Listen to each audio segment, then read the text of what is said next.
পর ট্রেনটি ছেড়ে যাবে বলে আমরা জানতে পেরেছি।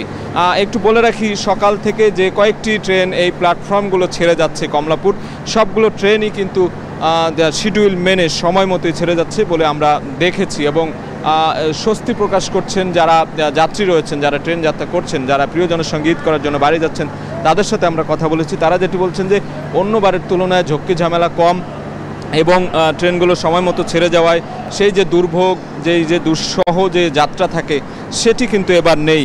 এবং রেলওয়ে কর্তৃপক্ষের যে তথ্য সেটি বলছে যে প্রতিদিন এখান থেকে আজকেও কিন্তু 69টি ট্রেন ছেড়ে যাওয়ার কথা রয়েছে। এর মধ্যে 43টি আন্তনগর এবং বাদবাকি ট্রেনগুলো লোকাল, মেইল বা কমিউটার, সেগুলোও কিন্তু কোনো ট্রেনই আমরা দেখছি যে বড় ধরনের শিডিউল বিপর্যয় সেটি আমরা দেখতে পাচ্ছি না। তবে রেল যাত্রায় স্বস্তি প্রকাশ করছেন এখানে যারা রয়েছেন, যারা প্রিয়জনের সঙ্গে ঈদ করার জন্য বাড়িতে ফিরছেন, তারাও কিন্তু সবার সঙ্গে আমরা কথা বলেছি, অনেকেই স্বস্তি প্রকাশ করেছেন।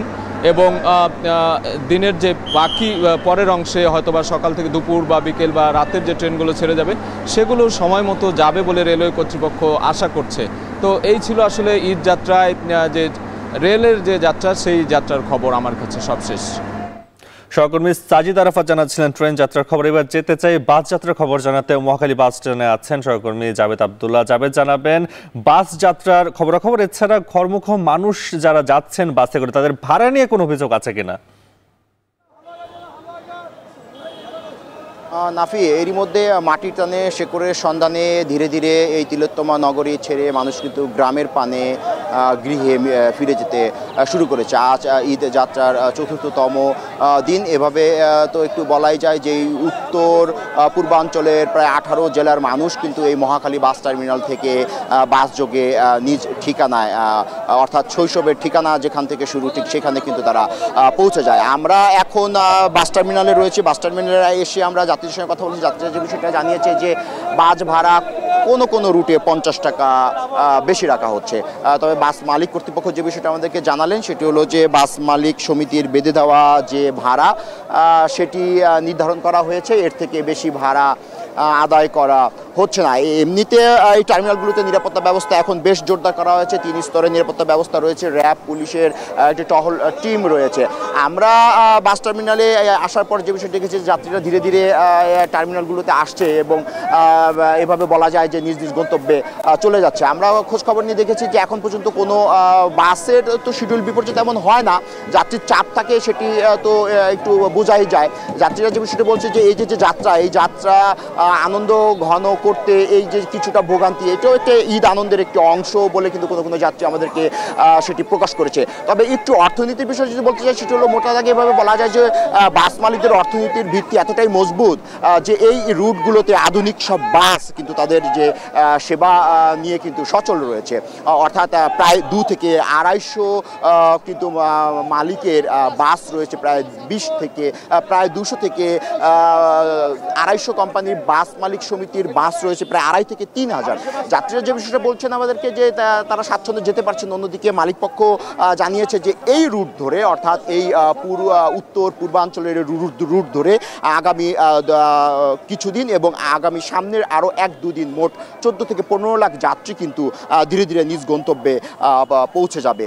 তো এছাড়া সার্বিক পরিস্থিতি বাস টার্মিনালে ভালো, যাত্রীরা আসছেন টিকিট কেটে, যে পরিবহন রয়েছে সেই পরিবহনে কিন্তু তারা আরোহণ করছেন। তো নাফি, এই ছিল আমার কাছে সবশেষ তথ্য মহাখালী বাস টার্মিনাল থেকে।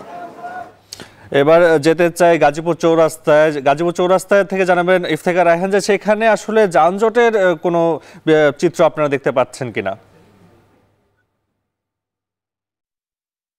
নাফি, সকাল থেকেই কিন্তু গাজীপুরের যে 2টি মহাসড়ক রয়েছে, ঢাকা ময়মনসিংহ এবং ঢাকা টাঙ্গাইল মহাসড়ক, এই 2টি মহাসড়কে কিন্তু আমরা দেখেছি যে যাত্রীদের যেমন চাপ বেড়েছে, তেমনি কিন্তু যানবাহনের চাপও বেড়েছে। তবে একটি আশার বিষয় হচ্ছে কিন্তু সুখবর, সেটি হচ্ছে এবার কিন্তু এখন পর্যন্ত এই মহাসড়কে যাতায়াতে যাত্রীদেরকে খুব বেশি একটা দুর্ভোগ পোহাতে হচ্ছে না, অর্থাৎ বড় ধরনের কোনো যানজট নেই। তবে কিছু কিছু জায়গায় আমরা দেখেছি যে যান চলাচলের ধীরগতি রয়েছে এবং এই ধীরগতিটি মূলত হচ্ছে যাত্রী ওঠানামা করার জন্য নির্দিষ্ট কোনো বাস বে নাই। সে কারণে কিন্তু আসলে যত্রতত্র গাড়ি দাঁড় করিয়ে সড়কের উপর থেকে যাত্রী ওঠানামা করানো হয়, যার কারণে কিন্তু এই যানজটের বা যান চলাচলের ধীরগতি দেখা দিচ্ছে। এবং এই মুহূর্তে যদি গাজীপুরে যদি চিত্র জানাই যে ঢাকা টাঙ্গাইল মহাসড়কের চন্দ্র এলাকায় সেখানে কিছুটা যানজট রয়েছে, সেখানে যাত্রীদের চাপ রয়েছে যে এবং সেখানে এই কারণে কিছুটা যানজটের সৃষ্টি হয়েছে এবং যা চান্দনা চৌরাস্তা এবং ভোগড়া বাইপাস এই দুটি জায়গাতে যান চলাচলের কিছুটা ধীরগতি রয়েছে। যেহেতু গাজীপুর একটি শিল্প এলাকা এবং এখানকার শত শত মিল ফ্যাক্টরি রয়েছে এবং সেসব অধিকাংশ শিল্প প্রতিষ্ঠান কিন্তু গতকালকে শুক্রবার কিন্তু কর্মদিবস শেষ হয়ে কিন্তু ছুটি হয়েছে। তবে আজকেও অনেক কলকারখানা চালু রয়েছে। যে সকল কলকারখানাগুলো আজকে দুপুরের পরে ছুটি হলে তখন কিন্তু এই মহাসড়কে যাত্রীদের চাপ কিন্তু আরো কয়েক গুণ বাড়বে।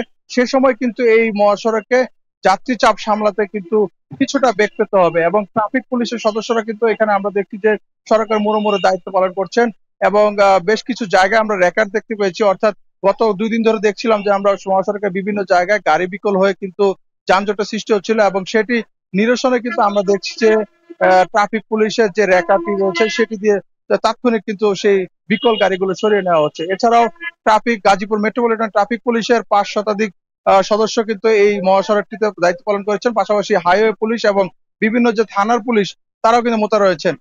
এবং একটি বিষয় জানিয়ে রাখি যে আসলে এই মহাসড়ক দিয়ে যারা উত্তরবঙ্গ এবং ময়মনসিংহ অঞ্চলে যাতায়াত করেন তারা যারা বাস কাউন্টার থেকে টিকিট কেটে চলাচল করেন তাদেরকে কিন্তু ভাড়া নিয়ে তেমন একটি অভিযোগ করতে দেখিনি। তবে যারা লোকাল পরিবহনগুলোতে যাত্রী পরিবহন করেন সেসব পরিবহনে কিন্তু বাড়তি ভাড়ার আমরা অভিযোগ পেয়েছি। 200 টাকার ভাড়া 300 থেকে 500 টাকা পর্যন্ত নেওয়া হচ্ছে। তো সবকিছু মিলিয়ে এই ছিল আমার কাছে গাজীপুর থেকে ঢাকা ময়মনসিংহ এবং ঢাকা টাঙ্গাইল মহাসড়কের ঈদযাত্রার সবশেষ তথ্য। গাজীপুর চৌরাস্তা থেকে ইফতেখার রায়হান জানাচ্ছিলেন সেখানকার যানজটের খবর। এর আগে আমাদের সাথে ট্রেন ও বাস যাত্রার খবর জানাতে যুক্ত ছিলেন আমাদের সহকর্মীরা। মহাসড়কের আরো খবর জানাতে চাই। বঙ্গবন্ধু